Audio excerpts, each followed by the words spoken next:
guess what? I'm going to talk tonight out of Colossians 3. I want to begin in verse 9. Do not lie to each other, since you have taken off your old self with its practices, and have put on a new self, which is being renewed in the knowledge of the image of its creator. Here there is no Greek or Jew, circumcised or uncircumcised, barbarian, Scythian, slave or free, but Christ is all and is in all. Therefore, as God's chosen people, set apart, dearly loved, clothe yourselves with compassion, kindness, humility, gentleness, and patience. Bear with each other. Forgive whatever grievances you may have against one another. Forgive as the Lord forgave you. And over all these virtues, put on love, which binds them all together in perfect unity. And then let the peace of Christ rule in your hearts, since as members of one body, you were called to peace. I want to talk about patience. Patience. I don't like patience because I don't like to wait. I don't like lines. There's just, patience is a tough one for me. I want things to happen now. And in my life, I'm convinced that's exactly the opposite of how God works. In fact, it seems to me that God is the universe's greatest procrastinator. Have you ever noticed? I need it now. He waits for 20 years and then says, oh, I've got this for you. I don't know. It just seems like my timetable and God's timetable are completely upside down. That they just don't match at all. What I need, I don't get. Certainly not what I wanted. And all of a sudden, stuff drops out of the sky that makes no sense at all.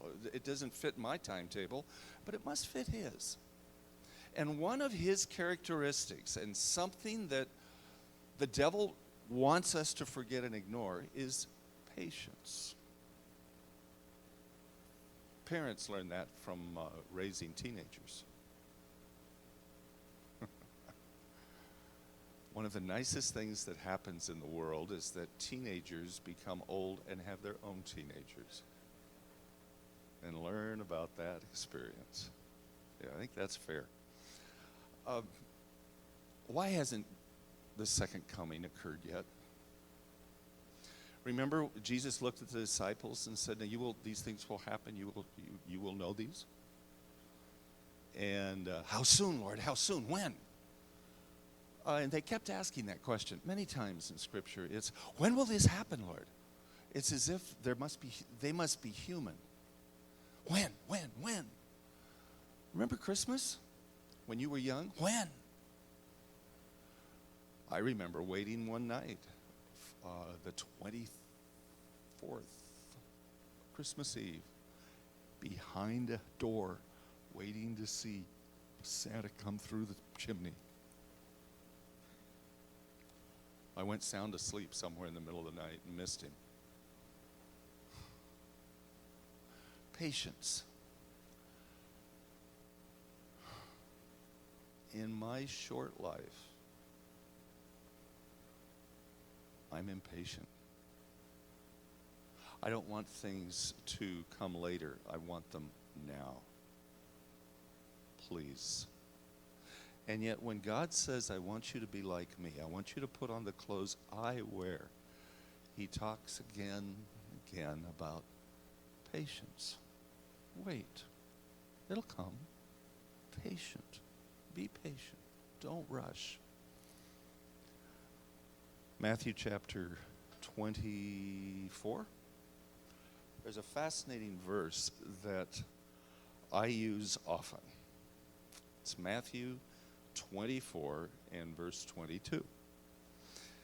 Somewhere in the midst of Jesus talking to everyone about the signs of the end, the signs of the ends of the age, says the title over my chapter 24. Jesus left the temple and was walking away when his disciples came up to him and said, "Look at these buildings." And he said, "Do you not see all these things? I tell you the truth. Not one stone here will be left upon another. Every one of them will be thrown down." And as Jesus was sitting on the Mount of Olives, the disciples came to him privately. "Tell us," they said, "when will this happen?" Patience. Would have been just like him to say, "Just hang on. It'll come at the right time. Don't worry about it." And he tried to say that. But he got then into, "Watch out. Others will come in my name. They will claim they're the Christ. They will deceive many. There will be wars and rumors of wars." Now, I did a study one time of all of the wars and rumors of wars that happened after AD 32. And, it takes a dictionary-size book to put them all in. Wars and rumors of wars. There are going to be pestilences. Well, does the 1918 flu epidemic count? Does the Rwandan genocide count? What about the Cambodian genocide? Does that count in here somewhere? I asked the president of the Central African Division during the Rwanda genocide. He and I were on a television show together, and I said, "My friend, I need to know an answer to a question. When is Jacob's time of trouble?" And big tears came into his eyes, and he said, "Dick, I don't know about Jacob's time of trouble, but my friends in Rwanda are going through the time of trouble today. It's nothing in the future. It's now." I listen to speakers, not just Seventh-day Adventists, but many. And if you go on YouTube, you will find some of the most amazing predictions ever. Marvelous stuff. Don't believe it. In fact, it's a waste of your time to go and try and find it. But as part of my work, I've spent some time tracking some of the predictions about what you can expect next. All of it taken from what I believe is a misunderstanding of chapter 24 of Matthew. Jesus is talking about a time when everything is going wrong. Everything. My mother used to say, "I don't think the world can get any worse, Nick." Well, that was a long time ago. And I go back and I read Bonhoeffer, and he's saying, "I'm not sure the world can get any worse than it is now. We're in a world war." How many people died in World War II in Russia alone? Nobody really knows, but somewhere between 4 and 6 million in Russia alone, in addition to everybody else. How many people really died in Rwanda? Those figures are crazy too. It's somewhere between 800,000 and 2 million. Depends on where you were, I guess, and what you saw. That's nasty stuff. And then it goes on and it talks about how the sun is going to grow dark, the stars are going to fall out of the sky, and the moon will turn red. So a few weeks ago, when we had big fires in Oregon, and it was a full moon, a supermoon, I went out and I took pictures of the supermoon. It's bright red. So I'm going to sell them to evangelists who want to talk about the night the moon went red. It bothers me that when we say as Seventh-day Adventists that we can point to a specific date when the stars fell. Unfortunately, I can go to that specific date and demonstrate that a huge cloud of asteroids were coming through Earth's area, and the stars fell. It looked like that. It looked like that on this side of the planet, but the other side of the planet didn't know anything about it. And what about that dark day? Well, as I mentioned last night, sometimes God uses miraculous means, and sometimes he uses stuff that's happening. In those years, almost all of eastern Canada burned in a forest fire. And there were many nights, days, when you couldn't see the sun, and the moon was red, if you could see it at all, because of the incredible smoke in the air. You saw that here during the fires, didn't you? There were times when you weren't sure whether the sun was up or down because it gets so awful. It bothers me that we have the willingness to say that stars, darkness, and red moon in northern New England should mean something to people who live in southern Chile or New Zealand or Australia, where none of that happened for them. And then I read deeper. And I have a couple of friends who've tied me into some fascinating studies recently. Did you know that in about 1843, when did Ellen White start having visions? Hello? 1843, that area. About 1843, the Emperor of China had a vision. And in his vision, God looked at him and said, I need you to be my son in China. I want you to be my son. And here in China, I want you to teach the people that Saturday, the seventh day, is the Sabbath, that they must give up the things that are destroying their lives, like opium, and they must eat better, and they must believe that my son in heaven, whose name is Jesus the Christ, is coming back to take them home. He believed those people. He took that vision, that dream, and started teaching it to all the people around. And the other people in China, those who didn't like the idea of becoming Seventh-day Adventists, although they'd never heard that word, of course.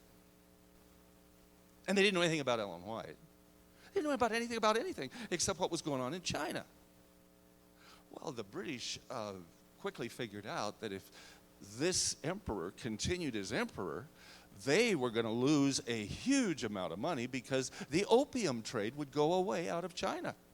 And the incredible loss of funds would be overwhelming. So the British sent warships up the Yangtze to try and destroy this emperor. And before it was all over, the God's second son, as he called himself, the one who believed in the seventh-day Sabbath and the imminent return of Jesus Christ as Savior, in vegetarianism, in healthy living, in Christian service, always putting others as yourself. It sounds like you're reading Ellen White when you read his material. Over 5 million people died in China before he was done away with. Nobody's ever heard that. I mean, they didn't teach you that in school, did they? I didn't believe it either. And then a friend of mine, Jim Ayers, from over here in Ventura, many years ago, he called me one day and he said, Dick, there's something you got to read. So he and I have been playing with that over the years. And it's fascinating to me that although I know what Ellen White said, if I lived in China, I would never have known that. And somehow, God was not going to let the people in China miss that. And he found ways to tell them the good news long before our church even existed. I look at that and I just smile. God's timing is so much wiser than mine. In 1912, I think I'm right, may have been 10. 2 young people graduated from Avondale College. Now, you remember how the colleges were back in those days. You couldn't date. There were blue sidewalks and pink sidewalks, sort of. You couldn't date, you couldn't get together because that was bad, and so you had to wait to get into the dating and marriage until after you graduated. Well, these 2 people decided to get married. And then they said, God, we want to go as missionaries wherever you would like us. The man had trained to be a pastor, and more than that, he had taken the medical class. He was a first aid specialist. His wife had taken nursing, which meant that she was a little more than first aid. Nothing like what we have today. Nothing at all. They asked the Southern, what did they call it in those days? It was the division that included Australia and all the islands down there. We'd like to go as missionaries. And they got a letter that said, we have found a place for you. We want you to go to the island of Attu. It's really there. The island of Attu in the New Hebrides. And so they got in a boat and went to Achu in the New Hebrides. If you were to go there today, the island's name is still the same. It's Achu, Achoo, Achu. Except it's not in the New Hebrides, it's in Vanuatu. Vanuatu is the kingdom, the country that has taken over all of the New Hebrides, chased the British out, chased the Americans and the Aussies and everybody else out, and now they run their own country called Vanuatu. Its biggest challenge right now is that a number of its islands are going away as the sea rises. You know, there's just uncomfortable things going on there. But when they got to Achu, they found that there was a Presbyterian family, a British trader, they're everywhere, and those were the 6 white people on the entire island. Trader and his wife, Presbyterian pastor and wife, and our 2 Seventh-day Adventist missionaries. Bright, young, bushy-eyed, you know, just eager to get into everything that they could. Well, they found that life was really tough. The people, the natives didn't really want a whole lot of Christianity. They'd learned that Christians tended to come and put clothes on people and then make life miserable for them. And so they just kind of didn't want the white people around much. And one day, the Presbyterian couple came over to our Adventist couple and said, "Can we pray with you?" "Why, sure, come on in." And they said, "Before we pray, God has given us a message for you." "What is that?" "There is not room for you and us on this island together." God is calling you, he tells us, to go to the island of Malakula. And there, your job is going to be to evangelize the Big Nambas. May we pray. So they prayed. And as soon as they had left, of course, our Adventist couple immediately went to Google and looked up Big Nambas, Malakula. They actually talked around, tried to figure it all out. They went to the British trader and they said, what are the Big Nambas? And the trader said, "Well, they're people you don't ever want to meet." And he said, "If you look over there, there's a big island. Achu is not that far from Malakula. There are the little Nambas who live around the edges, and the big Nambas who live up in the forests and the volcanoes. And you don't ever want to mess with them. They are such bad cannibals, they eat each other. This is not a safe experience." And they realized very quickly that the Presbyterian couple is basically sending them to their death and pretending it's the will of God. They don't like that idea very much. So they send a letter back to the church headquarters.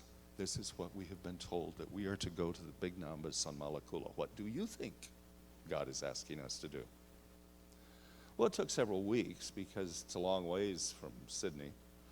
And finally the note came back and it said, "We believe it is a good idea. And maybe God is calling you to the Big Nambas on Malakula. There is a plot of land that one of our members on Achu has over there, and well, you don't go over there and start a mission." So they did. Two people, husband and wife, eager to see whatever it was God had for them. Impatient to bring Christ to the natives, the cannibals of Malakula. Now, when I first heard this story, I thought, I don't think so. This sounds just a little wacky. And so I listened, heard the story all the way through. I actually have a picture of the two of them, the 2 Adventist missionaries, and a Big Nambas. I'll tell you more about that. What happened, though, is they got to Malakula. They found, something really horrible happened the first night they came. Because of a storm, the ship that they were on to get into Malakula, to the one port, which is on the other side of the island from Achu, they had to get in just when the tide was not really what it was supposed to be, was low. And so the ship came in, docked, threw them off, threw their luggage off, and their luggage is on the sand where the tide is going to get it. And as they get off of the ship, they look and the sun sets on Friday night. And immediately the boys from the Nambas, the little Nambas down at the edge, come over to help out and bring the luggage in. And our Adventist couple says, no, no, no, no, no. According to Jesus and to Moses, it is very important that we not work on Sabbath and that we not have you do work for us. Just leave it there. We'll take care of it later after Sabbath. And all the Nambas go, yeah, right. There's a 12-foot tide here. Within an hour, that tide is going to be up and your luggage is going to be soggy. It's okay, God will take care of it. And they went on up to that land and stayed there through the Sabbath. They invited people to come. They had a guitar, ukulele, and I forget what, there was one more instrument. I don't remember what it was, but they had a Sabbath service. They had prayers, they had singing, they had preaching. And at the end of the Sabbath, after a good potluck, they went down to get their luggage. When they got there, they found more than 100 people standing there waiting to see what would happen now. The tide was in. You could not see the luggage. And everyone waited as the tide slowly backed away, until they saw the most incredible sight. It was as if there had been a huge Duerksen circle dropped down over the luggage. For the luggage was dry and the sand around it was dry. And they walked out and they picked up, well, the boys did, and they picked up the luggage and immediately took it up to the missionary's house. From then on, everybody listened to what the Adventists had to say. They liked the music. They liked the scripture. They liked the promise. They liked the Jesus of the Adventists. After about 6 months, the couple decided that they had learned enough Nambas that it was time to go up to the big Nambas. And so husband started to walk, backpack on his back, all the way up the mountain, with a young little Nambas boy beside him who was terrified the whole way. And there were people watching. There's no trail, but they could tell there were people watching in the jungle, but they never saw anybody. Until almost 8 days later, I think it was 8.5 days later, they got to a place on the side of the volcano where there was just a huge clearing. Huge clearing. And in the middle of it, the biggest banyan tree he'd ever seen. Norman looked up at it and said, wow. He figured it covered something like 4 acres. It was just gigantic. Underneath it was the big Nambas chief, spear, all of the big Nambas warriors, and behind them, all of the big Nambas women and children in 5 big pots boiling, ready for missionary stew. And the big Nambas chief took 2 steps forward and said, "What gifts have you brought us?" In Nambas, of course. And Norman Wiles said, "I have brought you 3 gifts. Number 1, I have brought you medicine." He pulled around his little pack and said, "I have brought you medicine. Some of you, the sores on your chins, the sores on your neck, the mosquitoes that give you the disease of shaking, I have medicine that will take care of that, and I will help you be well. Secondly, this is a book. It is full of words that I will read to you and share with you. Words that were spoken by the one who created us all, and it will bring us all together as one. Thirdly, I pray you myself. I will be your brother. I will love you." The chief said, "You have spoken well. I have been having dreams.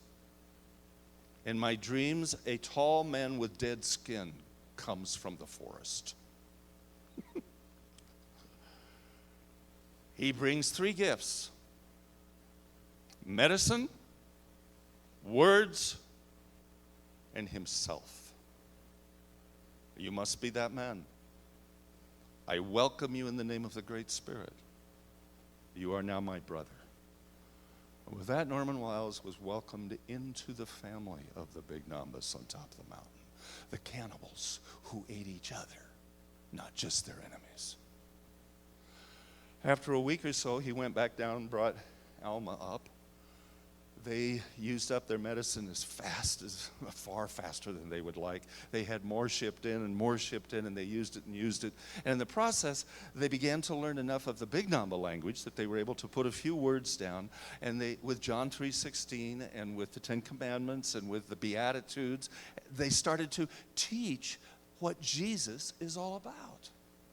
And the Big Nambas loved it. They also started to teach them how to read and write. And they started a school and a clinic. And then down on the other side, they started another school and a clinic. Before they were done, they had 15 churches, schools, and clinics on Malakula. And then one day,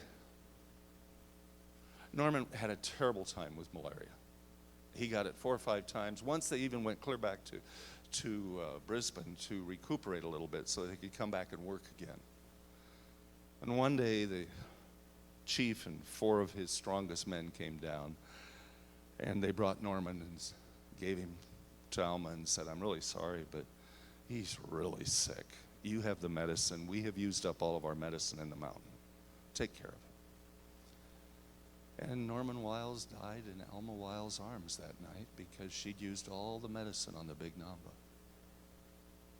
He's gone. He was 27. Now, I look at that story, and I look at the picture that I was shown in the president's office of our Vanuatu mission. And I say, wait a minute. Today, if I were to go over to Malakula, he smiled and said, I wish you could, because you would find 15 Seventh-day Adventist churches, 15 elementary schools, 5 secondary schools, and clinics all over the island. And you will not find a cannibal. None. What you will find instead are Seventh-day Adventist Christians who believe in the God who loves them and wants them to love others with his strength. I've not been to Malakula. I've been to many other islands on Vanuatu, but I haven't made it to Malakula yet, but that's a dream of mine. I want to go stand where Norman first saw the chief. Bones through the nose, the whole thing. Why hasn't God done that to every person on earth and then taken us home? That's the question I want to ask God. In the midst of all of this, and then the message will go to all the world, and then all the world will know who I am, and then everyone in the world will be able to make a decision, and then will the end come. Then you will be I want to know why. I'm just like these disciples. When is this going to happen? Can it hurry? Matthew 24, verse 22. You ready? Somebody bugged him again in the middle of his talk. I believe that there should be a black verse between 21 and 22. Somebody said, but when, Lord, when? And Jesus takes a deep breath and says, if all of those days with the signs and all of the horrible things that are happening had not been cut short, no one would survive. But for the sake of the elect, those days will be shortened. When I was in academy, we had a youth pastor, Gordon Collier, who had written 3 books about the second coming, about all of the, when was the time of Jacob's trouble, when was the little time of trouble, when did probation close, he had it all worked out, baby. And the books were full of quotes and red and blue and green lines, and it was just crazy. And we had to learn all of that as part of our school classwork. And I found that it was really easy to get fixated on the disasters of the world and miss the second coming of Jesus. It really bothered me. Years later, years later, I have the privilege of preaching a memorial service for a pilot killed in Papua New Guinea, the Ukiah Church in California. And I'm there preaching for Les's funeral, and Gordon Collier is on the second pew. And I'm thinking, oh, am I in trouble? Because I'm talking about how Jesus coming is far more important than the signs of the coming, the end of the age. Just accept, it's like Noah. It's like Sodom and Gomorrah. Just imagine the worst you can possibly imagine. It's like that, okay? And then I took people to this verse. And in the midst of it all, there's a really fascinating commentary on this in Ellen White's Desire of Ages, a book that I've come to really appreciate. And in several other places, as I've been studying, what this verse really says, even when you take it out of the King James or New International or anybody's context, is this. My dad loves you guys so much that the moment he knows he's going to get the very largest possible population in heaven, he's going to reach his hand up and say, now, and cut it all short. So next time someone says, you've got to memorize all of these events so that you know how to respond. I mean, I have friends who are not members of the Seventh-day Adventist Church who've told me many times, Dick, don't worry about me. As soon as the Sunday law is passed, I'm coming. God says, for the sake of the very elect, to fill heaven to the fullest possible number, I'm going to cut it short. Go get them! I can hardly wait. Unfortunately, I'm not as patient as God. I probably would have done it during the First World War. I probably would have done it during the Crusades. That was a good time. Everybody hated everybody else, and there were a lot of people who loved God. That would have been a good time. But God must have looked down and said, well, I'll get 1,472,912. That's not enough. First World War. Well, I can get 10 million now. Well, that's not enough. 2018. I wonder how many he'd get today. Must not be enough because he didn't come today. There's something going on in the universe that is best described as God's patience.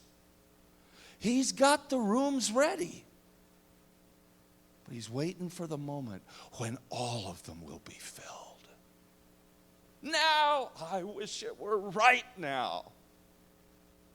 I wish I could plan and know that it would be 3 weeks from Tuesday at 4 p.m. That would even be better, right? A lot of things I wish. But all God says is, trust me. I'm going to cut it short so there will be a place for you. I love that about God. Another story out of the Bible. Yeah?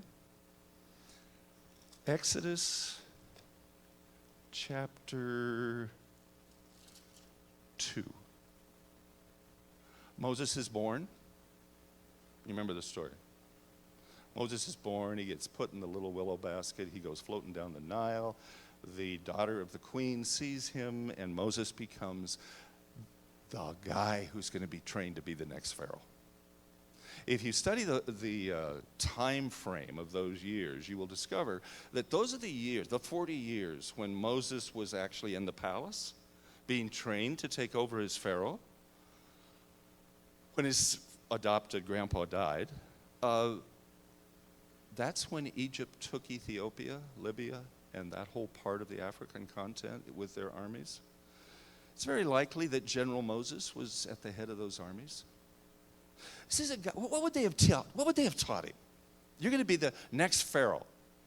What shall we teach you? Hello?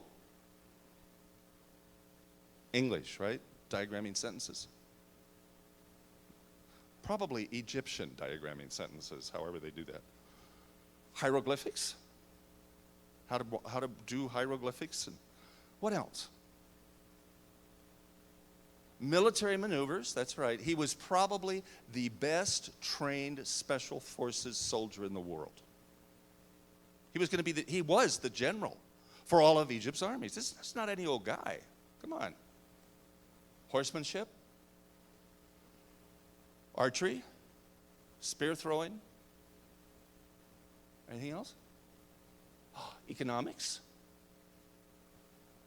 finance, government relations, counseling, how to get along with your wife, how to get along with your generals, how to get along with your chief of staff, how to 1,000 things. He would have learned so much about so many things. How to build pyramids, how to embalm a king.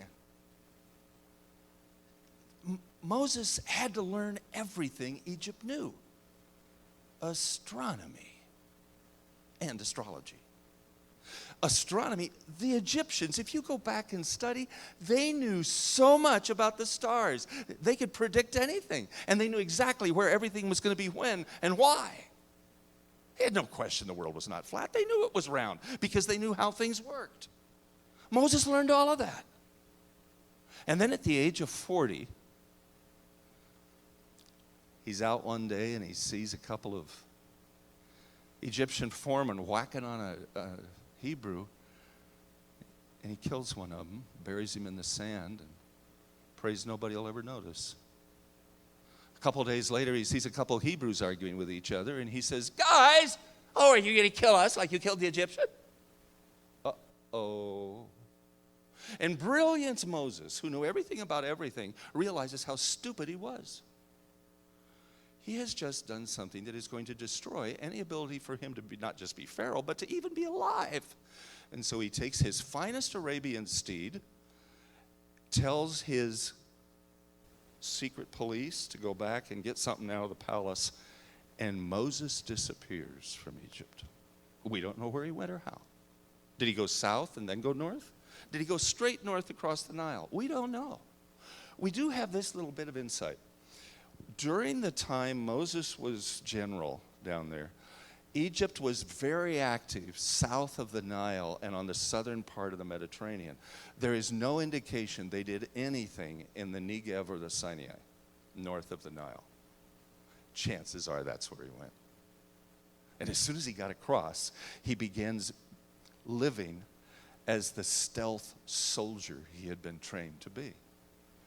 His royal robes are buried somewhere. He's now dressed in a combination of linen and brush. He has been able to darken his skin even more.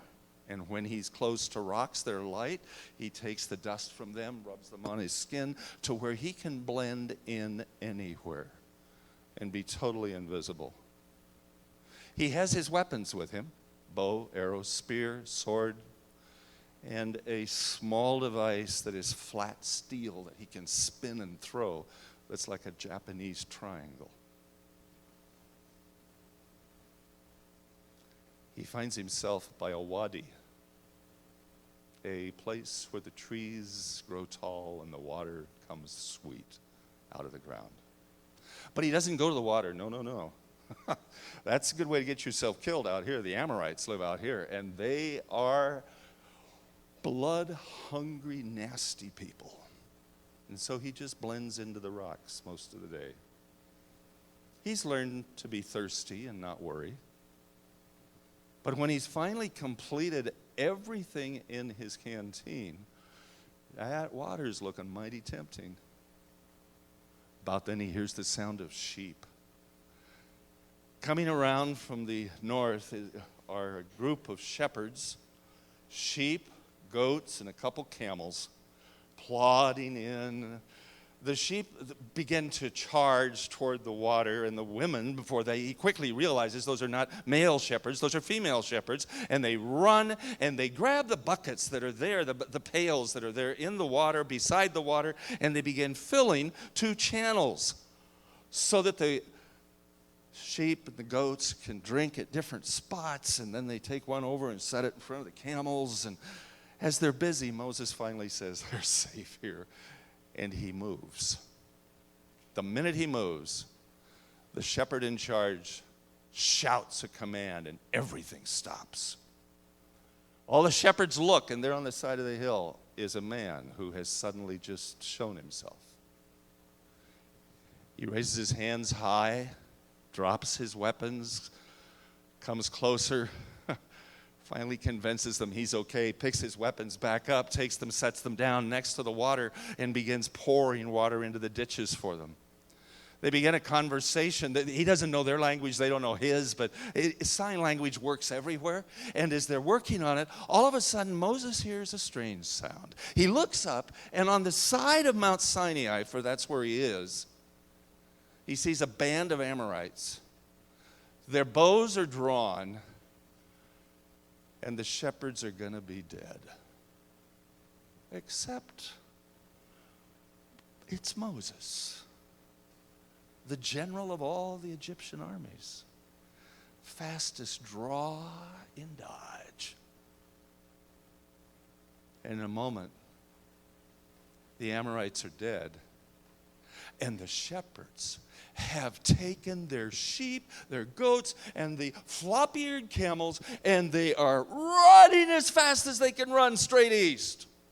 Out of here!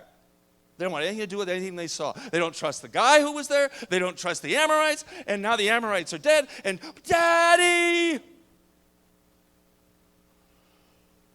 Moses watches them go, fills his canteens, drinks deeply, cleans up the mess, takes care of the weapons, and waits to see what's going to happen next. What happens next changes everything. For when the women got home, their father looks at them and says, "You're home early. What's the deal?" There was this man, I have no idea where he came from. He was dressed in really weird clothes. It looked like a stone, just like he was rock, and he came out of the rock. And he put water in the trenches, and then he killed all the Amorites that were coming over the top. And we got scared, and we came home. I love what he said next. Do you mean to tell me that you met a single man out there in the desert who was willing to kill others to protect you, and you didn't bring him home? Don't you ever want to be married? So Zipporah turned around and went back to the well. There was nobody there. Hello? And he came away from the stones again and went home. Married her, had children. 40 years with sheep. Zipporah and her dad, who is recorded in Scripture as Jethro, God's representative. Nobody knows what that means. He was the high priest of God, like Melchizedek. That is something wonderful to me, because to me it sounds like the emperor in China and Ellen White. It sounds like wherever God can drop people in, where he knows they're going to make a huge difference in the future of earth, he does that. And in this case, he had dropped Jethro right in the middle of the desert. And had him had daughters. One of them was Zipporah. I wonder what nickname he gave her. Always wondered. Zippy, that's what I thought. 40 years later, he's out that same rock, same wadi. The Amorites never come by now. No, they've learned Moses is who he is. Everybody leaves him alone. He's had 40 years of quiet. 40 years remembering what his mom told him until he was 12. God has a plan for your life. 40 years of looking up at God and saying, is it now? When is this coming, Lord? You have a plan for my life. Is my plan, your plan for my life? I don't even have a plan anymore. All I do is take care of the sheep every morning, every noon, every night. They're the dumbest animals on the planet. And here I am out here in nowhere. And you have a plan for my life? I will be a shepherd. I would love to have the conversations taped between God and Moses for 40 years. Because one thing we know is that they were all one-sided. It was only Moses. God was not answering. Silence. I did my best to do it on my own down there. I started killing Egyptians, and next thing I know, I'm watering sheep. And the impatient Moses grew patient and became a guy trusting God. Whenever, Lord, it's okay with me. I like sheep. Happy with my wife, happy with my family. And I love sitting with Jethro around the fire at night. It's a good place. I could just stay here till I die. Oh. Out of the corner of his eye, he glances around.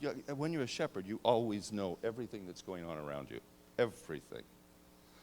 And he glanced over and poof, he watched as an Egyptian chaparral burst into flames. His response was, wow, it really is hot today. You know why I know that? In the War of the Negev, when we sent some soldiers over to fight with the Israelis in the Six-Day War, many of our soldiers came back with interesting stories. Chaparral, somewhere between 120 and 125 degrees, will explode and burn. It's not abnormal. It happens all the time. Depends on how much turpentine there actually is in that specific chaparral and what the temperature is right there and how the wind blows. But they watched it. It would just turn into this bright orange explosion. And first they thought they were being shot at, and then they realized it was just the plants exploding around them. It was so hot. Oh, Moses said, it really is hot today. Pulled his tunic down a little tighter and watched the sheep. A few minutes later, he glanced back to see how big the pile of ash was. It was still burning. Now it's weird. So Moses walks down from the mountain, kind of around the rocks, down into the arroyo. By now he knows where every horny toad, every snake, every cactus, the big sharp rocks, he knows where all those are. And so he doesn't even have to look much anymore, except to greet the adder and say, stay there, I'm coming by. And went across. Until finally he got as close as you could be to that fire without being burned. Looked in. Moses, what would you have done? How fast can you run? Last time God found you, looked you in the eye and said, I have a job. Moses, how fast have you run? Away. Most of us don't go running toward God like Alma and Norman Wiles. Most of us tend to run the other way for fear we'll get entangled in something we don't want to do. Have to sell everything and move to Oregon or something awful. Moses' response is awesome. I'm here, Lord. That's all. Moses. Do you think Moses knew the voice? There's no record of him ever hearing it. Closest he's ever come, as far as we know, to God's voice is his mom's voice, Jochebed. Moses? The bushes. Moses? Moses knows immediately who's talking. He starts to take another step closer to the bush. And the bush says, Moses, take off your sandals, You're on my ground now. And so Moses immediately loosens his sandals and drops them. Now, the reality is he didn't have loafers. He had sandals. If you look at the hieroglyphics from that time, when the Egyptian army was in the desert, they didn't go barefoot and they didn't wear loafers. They didn't wear weird little sandals with funny little tips on them or anything. They wore heavy leather soles, heavy leather round, heavy leather straps, and they went up at least halfway on their shins. You know why? Because the adders of the desert love to strike about 8 to 10 inches above your foot. And if you aren't protected up there, you're going to die from one of the snakes. And so, yeah, his legs are protected by sandals, which God has just told him to take off. Why did God tell him to take his shoes off?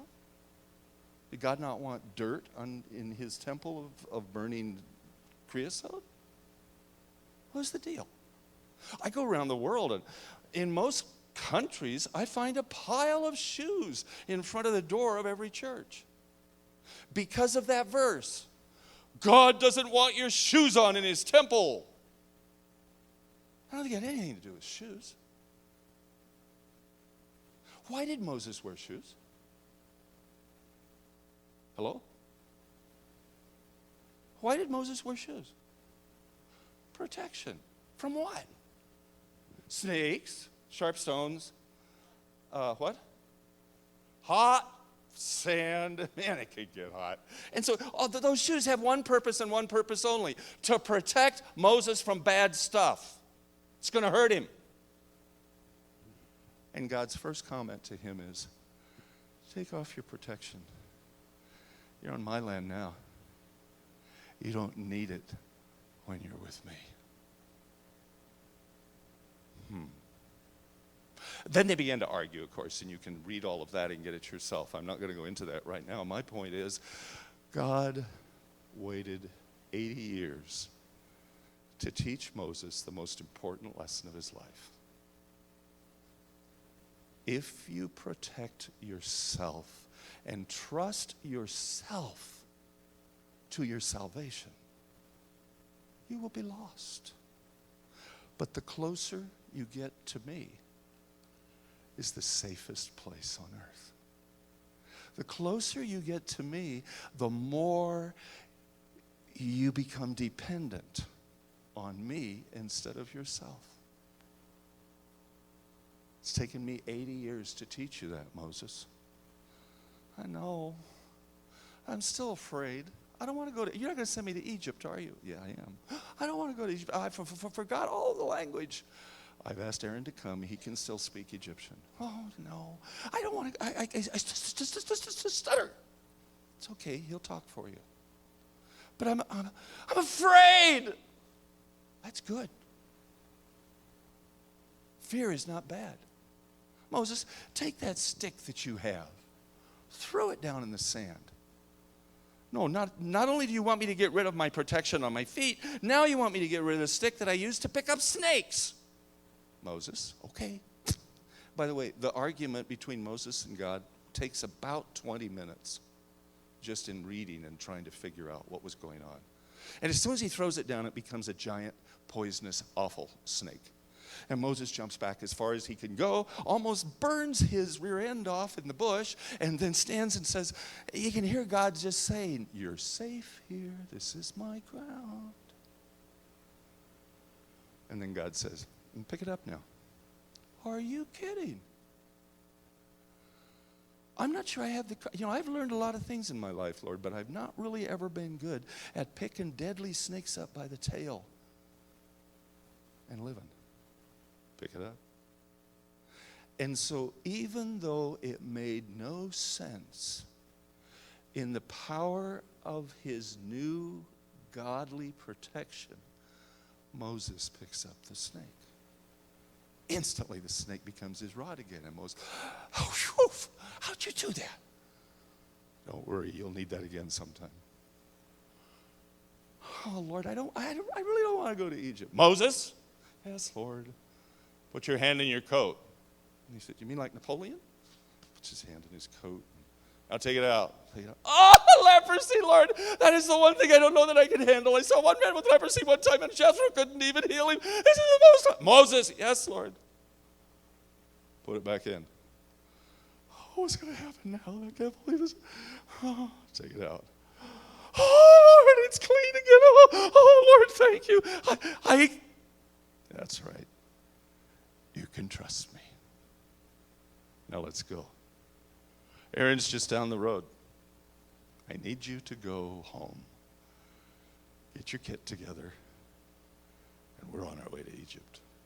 It's time. God is patient. I am not. God is loving. I'm not too good at that. God is gentle.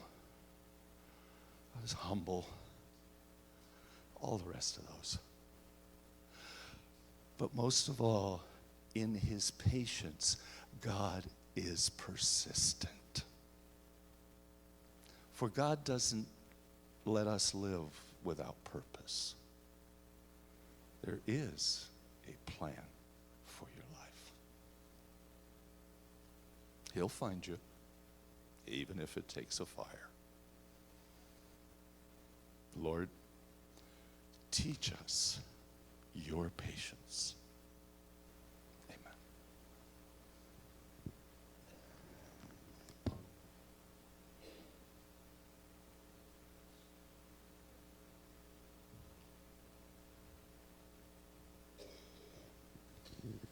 Thank you. Trust you were blessed tonight. Tomorrow night, God's Bear. Now, I'm not sure what that one is. I don't know if Dick is going to have a bunch of grizzlies on his slideshow tomorrow night or what his bear is going to be, but I can't wait to find that out, and hopefully you can't either. So tomorrow evening, 5:30, soup and salad supper, and our final presentation right here at 6:30. Good night.